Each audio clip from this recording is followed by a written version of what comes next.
November tarot reading. My name's Allie, and I'd love to be your friendly mystic today. If you're new here to my channel, welcome. It's a pleasure and an honor to read for you, and if you're coming back, thanks for coming back. It's also an honor and privilege to read for you. It's really just a wonderful thing I get to do, and I'm glad that the universe has really so graciously allowed me to do on YouTube for y'all. Anyway, just a few housekeeping things about my readings before we get started, especially if you're new. So my readings are timeless. They're not really meant to be watched necessarily for the timeline of the month, though they may apply to the timeline of the month. But the month they're posted in is really just that. It's just when they're posted. It's not really to say this is what's going to happen in November, because I just don't think it works like that. So if you find this reading years later, different month, different time, and the title is kind of calling out to you, then this may be a reading for you. My readings are also very general. Sorry, I cracked my knuckle. I know that might bother some people. My readings are also very general. I can't read for every single Sagittarius placement ever at once. I set the intention for my readings to be for those who need them, not those who want them or those who would like them, as you'll hear me state once I start shuffling cards. So if my reading for you this month is not for you, there are so many other YouTube tarot readers, and I'm sure one of them is carrying the message that you're meant to hear. What else? Most simply, these readings are for Sagittarius placements of your rising and your sun and moon, and the importance of the sun and moon will depend on whether or not you were born during the day or born during night. I'll have an annotation, I believe, up here. I'm hoping it's up here. I don't know. It could be on the other side. Kind of walking you through maybe other placements you might want to watch for, and also other kind of just like a deeper dive into watching or interpreting YouTube readings as a tarot, or interpreting tarot readings as a watcher. But I think that's everything.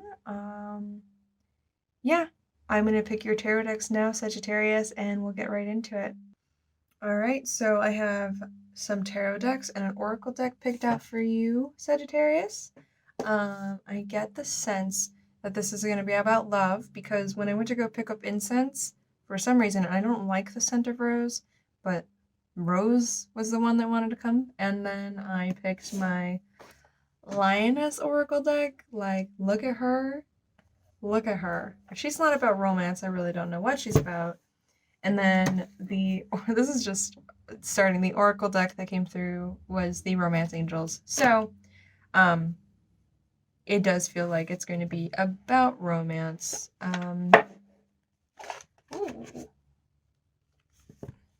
First things first, let's get these cards shuffled and get into it. So, Source, Spirit Guides, Guardian Angels, Benevolent Ancestors, please help me to connect the collective of Sagittarius and communicate the messages in their highest good for those that need it. Source, Spirit Guides, Guardian Angels, Benevolent Ancestors, please help me to connect with the collective of Sagittarius and communicate the messages in their highest good. Excuse me, I have some hiccups. Source, Spirit Guides, Guardian Angels, Benevolent Ancestors, please help me to communicate or to connect with the collective of Sagittarius and communicate the messages in their highest good for those that need it. Spirit Guides, Source, Benevolent Ancestors, Guardian Angels, please help me to connect with the collective of Sagittarius and communicate the messages in their highest good. Source, Spirit Guides, Guardian Angels, Benevolent Ancestors, please help me to connect with the collective of Sagittarius and communicate the messages in their highest good. Source, Spirit Guides, Guardian Angels, Benevolent Ancestors, please help me to connect the collective of Sagittarius and communicate the messages in their highest good for those who need it. Okay.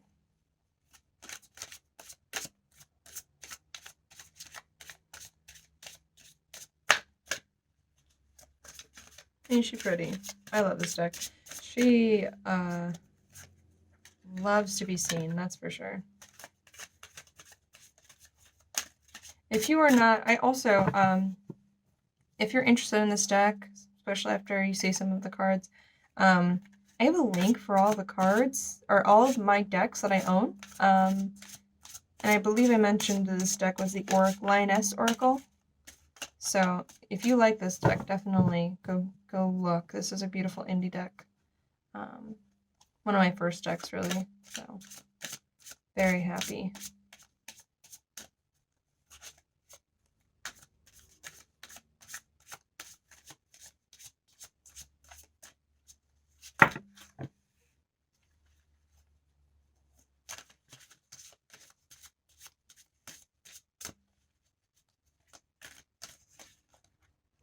Oh, girl.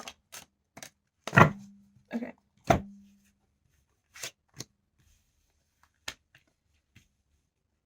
This is interesting. So we have a 7 of Pentacles, a 10 of Wands, and a 3 of Pentacles. There's some sort of like growth. This is very interesting because Pentacles are very financially and tangibly driven. Or not driven, but like usually they pertain to the world of money, and it's really hard not to think money when we have like, you know, Pentacles as represented as coin. But it feels like some sort of transformation around materiality is underway. But I feel like that's being kind of fueled by this very painful 10 of Wands moment, like this forest fire burning away the brush. But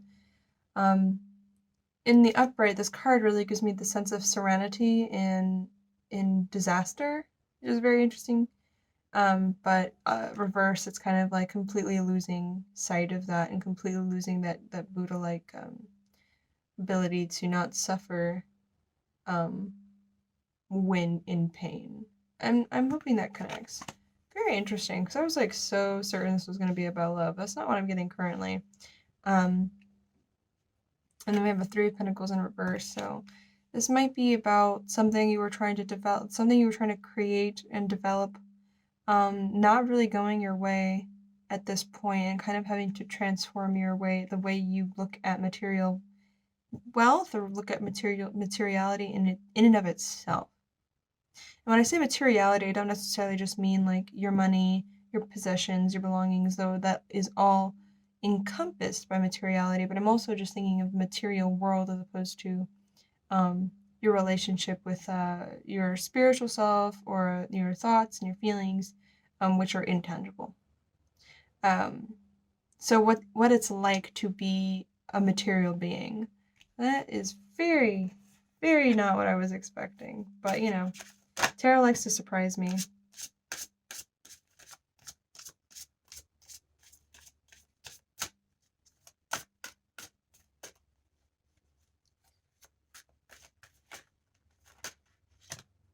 That's a lot. We'll take that. Now this feels... Why ain't that interesting?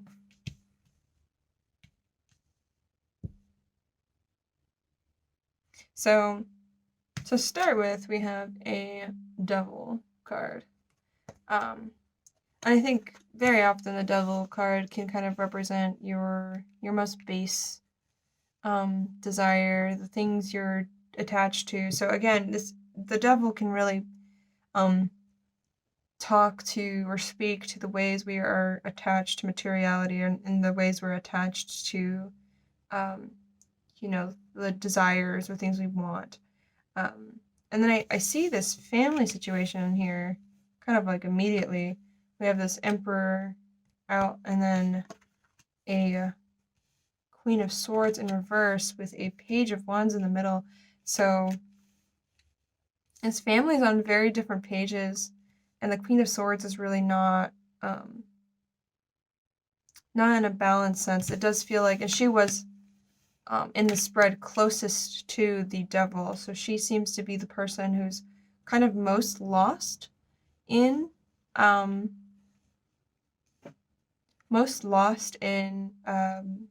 the materiality, the addiction, the kind of stuck on the kind of stuck in a you know, the things she wants, the things she's trying to get. She's not very clear-headed. She's not of a sound mind currently. And that might be painful for a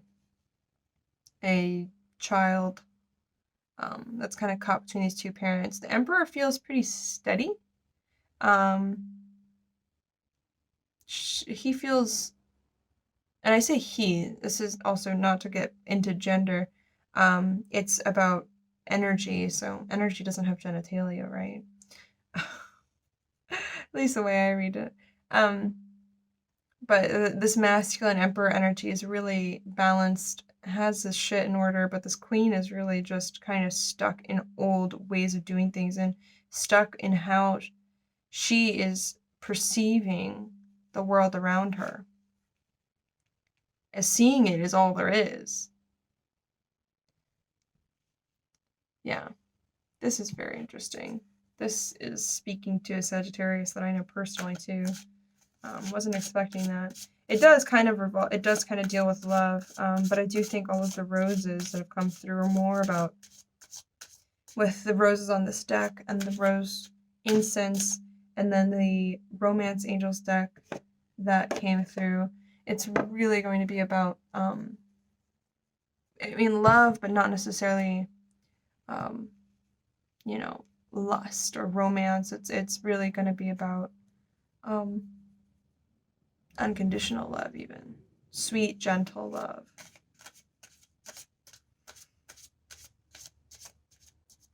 So this queen and emperor may or may not be involved with one another, but this page, which I'm really seeing it as like a cub, I'm really seeing that it's I'm really seeing that it's a child. It's kind of the one caught up in it. Very active child too. With the wands. Let's see. Anything else? Oh, too many spirit. Oh, this one? Okay. And then an Ace of Pentacles, which this feels very new start, seed, planting, kind of a beginning. And I mean, like, just check out those colors compared to all the very dark, kind of fiery color. We get something lots more green, blue, vibrant. So that could be something positive. Something started around that.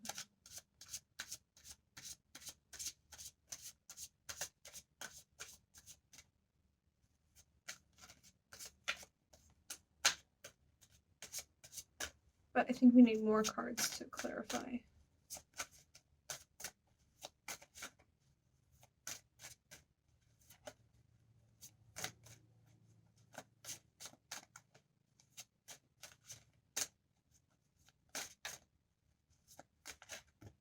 Oh, there it is. And then a Three of Wands. Now this Three of Wands is very unusual. See what I mean? If you read tarot, you kind of, or you're familiar with Rider-Waite symbology, you kind of will be like, that's a weird one.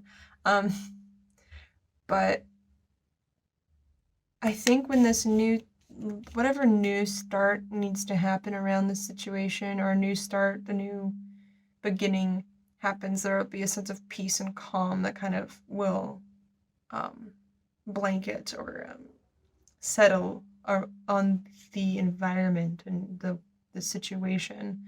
I'm also seeing, because this is a field full of, I haven't really looked at this card too deeply. I've just seen it as like a bunch of grass, but I'm realizing this is a meadow. It's like a beautiful blooming of flowers in spring. Like this is the peak of it, when they all start to bloom. This is probably mid-spring, late spring. And it says orange and red. It feels very positive. But yeah, I'm hoping that this change, whatever this change in the situation is, it's for the better. I'm gonna pull maybe 1 or 2 more cards, and then I ended up pulling the Aquarian Tarot for a clarifier, which will definitely help clarify this deck. This deck is much more, it's very in its own way. Oh, I'm seeing something else. So this first spread, the first 3 cards I pulled, the 7 of Pentacles, the 10 of Wands, and the 3 of Pentacles kind of being here. I'm trying really hard not to read this too personally, because I do know somebody this situation applies to very deeply. Don't want to get too caught up on that.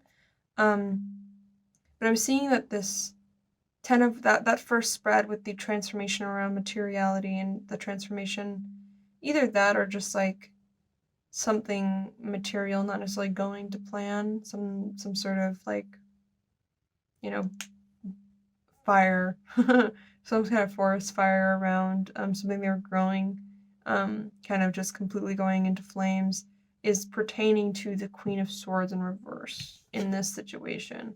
And then there's and this Ace of Pentacles and this 3 of Wands is kind of much more related to the Emperor. So this is more of the Emperor's temperament, or not temperament, but maybe situation. At least now that I'm seeing it, kind of the way it's landed on the table. And in between it all is this Page of Wands. He's kind of getting the shit end of the stick. I'd like to read more for the Page of Wands, actually, so I'll pull some cards for the page. See how the page is doing.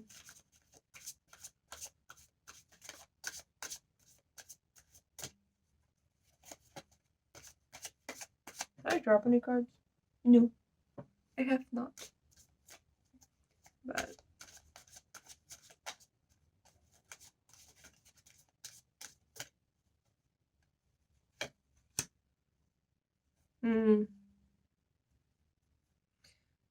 so it feels like the Emperor wants to turn over this new leaf and find a peace and a serenity in it, but there's also this like overwhelming fear that's kind of keeping them locked in place as well. I said I was pulling for the page, but then I thought, but let's get some more on the Emperor. So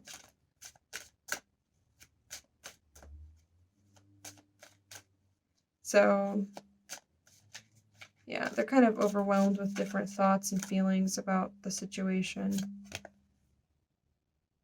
And the only thing that the page wants is security. Sorry if that was loud. The only thing the page seems to want is security in their material world, like in the way that things happen around them, or in the home. The 4 is very much related to foundations, buildings, things that are structured and sturdy, things that can contain and keep orderly. Yeah, they just want to feel protected and like safe. Like a sheet like this, the 4 of Pentacles can often speak to what's the word? Kind of like holding on to a lesser abundance for the security it provides. Though here I'm really sensing I just want to feel secure. Well, I did not expect that to get so personal, but it just was. Yeah, that's a painful situation. I'm gonna pull the Aquarian Tarot for some more Aquarian read, something a little more detached. Kind of get some perspective here. Can you tell me more about the Queen of Swords? Because this deck is very cold, in a good way. It's beautifully designed. It's really gorgeous. It's cold and contemplative, and it really can give you the message without being overstating or over emotional. It just gives you the information, which is why I like to turn to this deck. All right, more about the Queen of Swords. What do we see? So we see a Hermit in reverse and then a Page of Swords, which is like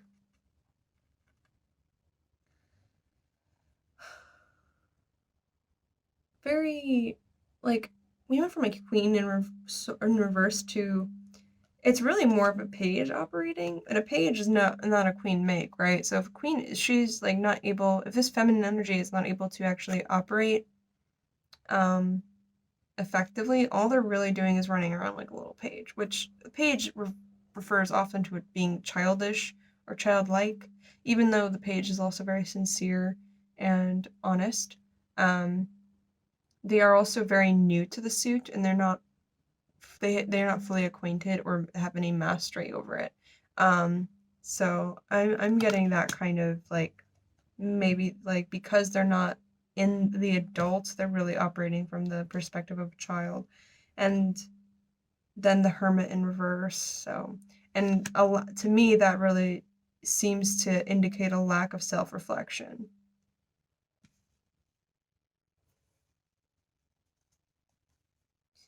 All right, let's clarify let's get more information about the Emperor.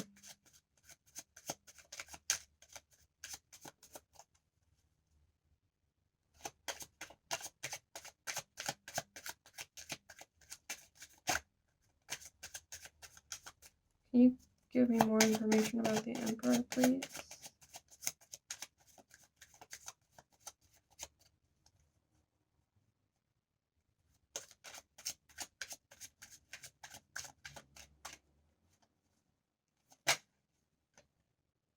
The Eight of Swords comes again, just really in the fear, doesn't want to look at it, doesn't want to think about it. They're more balanced, but they are still operating,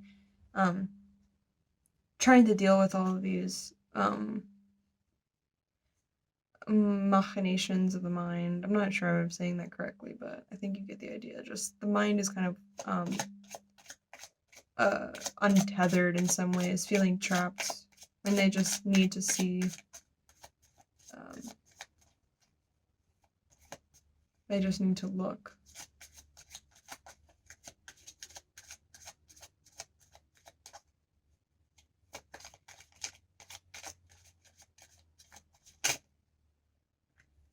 And the Empress in reverse. Well, that's interesting to have the Empress and the Emperor come up together, or the Empress in reverse to clarify the Emperor. It does kind of seem to feel like, I don't know, kind of like too giving and too generous in this situation, almost like, or in the opposite, kind of very withdrawn with finances, or withdrawn with their abundance, and they're not giving in that way. So either overextending, or in so much fear about their abundance, they don't want to, they feel they have none to spare. That could definitely be part of that reading.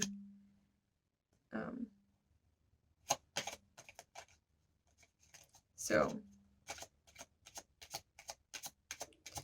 I think this fear is really getting in the way of their ability to assess and actually develop abundance for themselves.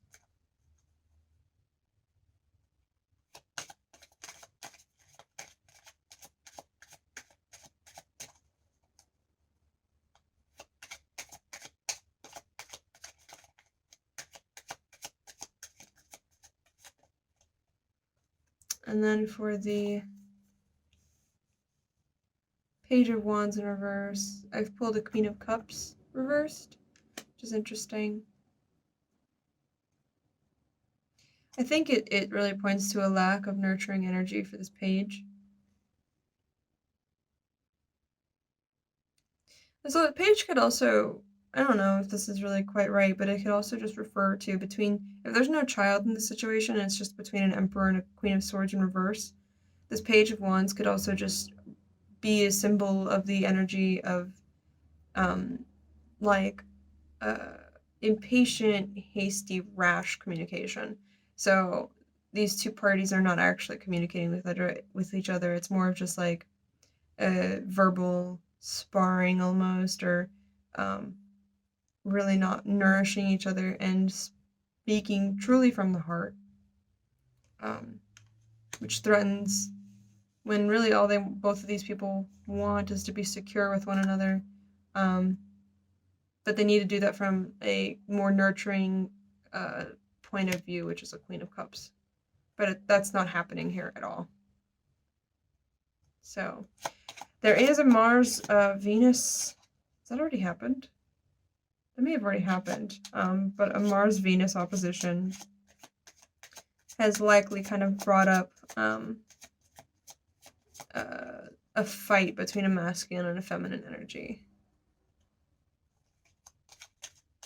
Is there anything else I want to read for him?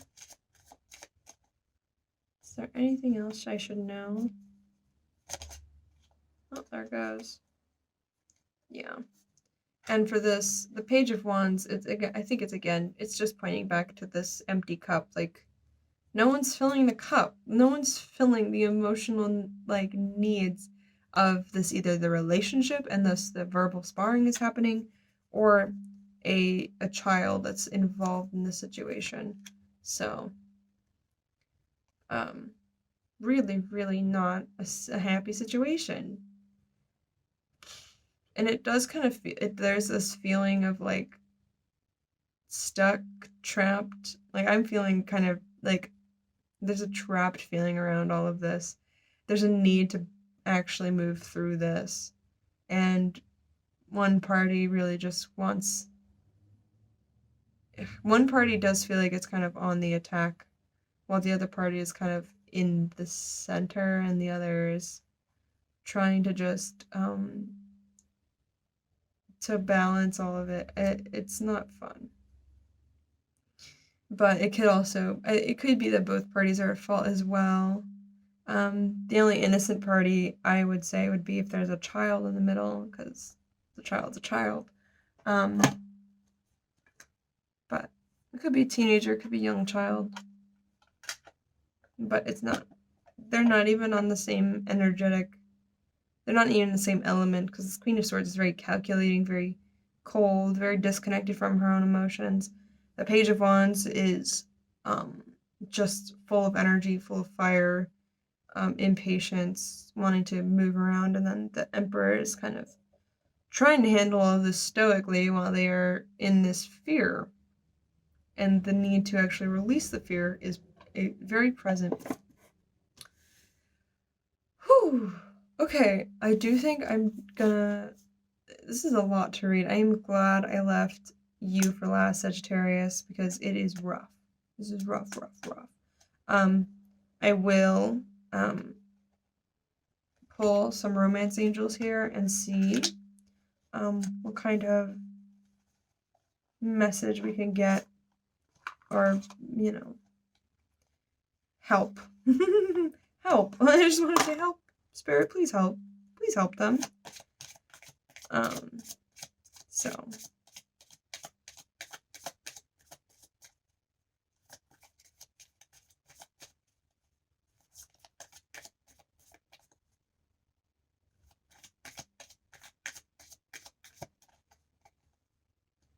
Okay.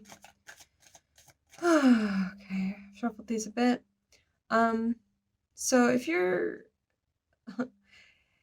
you've liked my reading, hard to say with like is a weird word to say in this situation, but if you like me as a reader, and you'd like to see more monthly readings, please subscribe. There's a little icon below.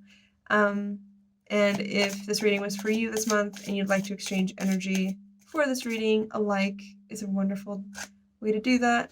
Hell, give it a thumbs down if you hated the message that much. And I'd love to hear if this resonated with you, how it resonated, how it's showing up in your life. You can leave a comment below for that. And if you'd like a personal reading, you're vibing with me as a reader, and you believe I'm the reader for you. There's a link below in the description to my website, friendlymystic.com, that'll have all the information on how to book personal readings with me. Oh, I love when the smoke kind of does this thing in front of the lens. But yeah, let's pull some romance angels and get some advice from Spirit on how we can best navigate the situation, even regardless of which party you are. So, what advice do you have for Sagittarius? Oof, well, the wedding in reverse really says divorce to me. So a separation between these two people is kind of hyper present, a real possibility and potentially best for both of them, especially if they're both still together. It could also just pertain to there being a divorce, but really needing to be, what's the word?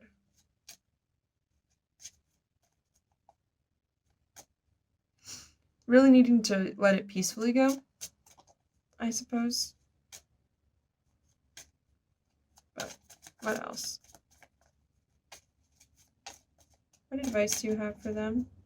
So if this, I mean, it does feel like the wedding in reverse just does feel like maybe either not getting married or resolving the situation through a divorce might be the best course of action, which is really not a message I like to deliver. But honestly, my divorce was the best thing for me, so I definitely don't knock the idea of a divorce at all. Any other advice?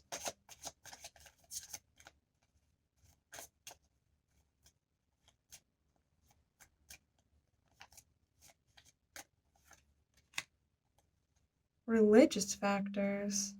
In reverse, your love life is influenced by your religious upbringing and spiritual path. But in reverse, it does feel like this, it just keeps feeling like this union is not, like, it's run its course. Especially it feels like that potentially the conflict is religious in some type of nature. Which is interesting. And if this angel is looking in the spread now is looking at this divorce, this wedding in reverse, and really kind of speaking to